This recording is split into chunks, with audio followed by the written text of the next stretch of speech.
Kemudian kita juga akan mengetahui tentang perkembangan kondisi pasien kita dan mengidentifikasi faktor risiko apa saja yang dapat terjadi pada saat kita hari ini. Baik, sebelum kita mulai prekonferensi kita, mari kita mengawalinya dengan doa menurut agama dan kepercayaan masing-masing. Berdoa dulu. Berdoa selesai. Silakan kepada tim pelaksana 1 untuk menjelaskan laporannya. Oke, baik Bu.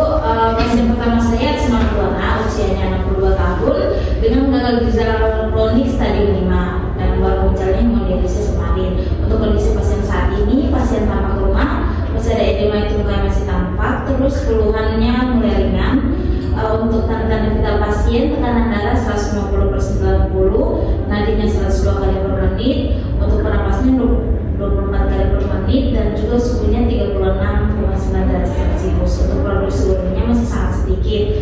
Untuk intervensi mandiri yang akan dilakukan, yang pertama saya akan observasi tanda vital dan juga keseimbangan cairan pasien, lalu monitor intake sama output selama 24 jam, dan komunikasi terapeutik untuk menurunkan kecemasannya pasien. Lalu saya akan melakukan edukasi kepada keluarga tentang pembatasan cairan dan juga diet rendah garam.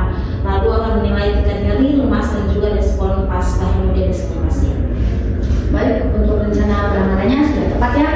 Namun tolong tambahkan lagi observasi pada akses HD-nya. Dilihat lagi apakah ada perdarahan, luka atau tanda-tanda infeksi.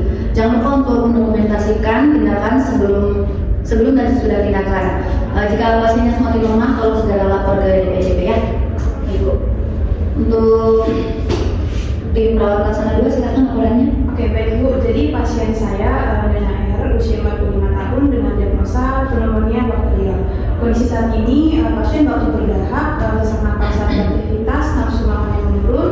Tadi kita sudah titipi hasilnya, tekanan darahnya 100/70, suhunya 38,4 derajat Celcius, SpO2-nya 94%, RR-nya 28 kali per menit. Pasien juga bilang kalau dia sulit tidur karena batuk itu. Leukosit pasien juga meningkat, fototoraks menunjukkan adanya infiltrat. Untuk rencana tindakannya, kalau rencana intervensi mandirinya, ada observasi pola nafas dan sputum, posisikan semipolar, ajarkan batuk efektif, kompres air hangat jika demam, anjurkan minum air hangat dan istirahat. Untuk yang kolaborasinya itu ada nebulizer sesuai jadwal, antibiotik IV sesuai resep, pemeriksaan ulang suhu tubuh dan TTV setiap 4 jam, dan juga menganjurkan pemeriksaan sputum jika kondisi tidak membaik. Oke, rencana sudah sesuai ya. Tapi juga ingat untuk mendokumentasikan perubahan sebelum dan sesudah tindakan nebulisasi. Dokumentasikan respiratory rate-nya, ada fase sesak lidah, kemudian SpO2, dan juga kemampuan pasien untuk mengeluarkan darah. Jika demamnya tidak turun dalam lebih dari 24 jam, segera lapor ke DPJP ya untuk evaluasi antibiotik. Oke, Bu, siap. Apakah ada yang ingin ditanyakan? Baik, apakah ada yang ingin ditanyakan? Bu, jika pasien gagal ginjal dia minta pasca hemodialisa, apakah boleh diberikan cairan tambahan, Bu? Tidak langsung. Perhatikan dulu TTV-nya, terus standar kelebihan cairannya, kemudian lakukan pengecekan elektrolit. Jika sudah dilakukan semua, konsultasikan kepada DPJP untuk pemberian antibiotik ya. Cairan tambahannya hanya boleh diberikan sesuai dengan anjuran DPJP. Baik. Bu, ada lagi dari pasien yang kedua, namanya R. Pasien masih susah tidur, Bu, meski udah di nebulizer.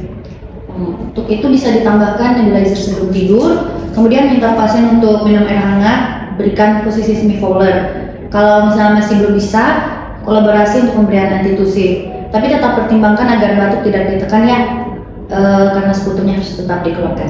Baik, Bu. Baik, laporan untuk shift hari ini sudah lengkap. Saya harap rekan-rekan dapat melaksanakan intervensi sesuai dengan rencana. Jika ada perubahan kondisi pasien, mohon segera laporkan kepada saya dan juga DPJP tanpa menunggu pergantian shift. Apakah ada yang ingin ditanyakan lagi? Tidak ada. Baik, kalau tidak ada, tetap jaga komunikasi yang tertib, utamakan keselamatan pasien dan tetap semangat. Prekonferensi hari ini sudah selesai. Kita mulai tugas pagi ini ya. Selamat kerja.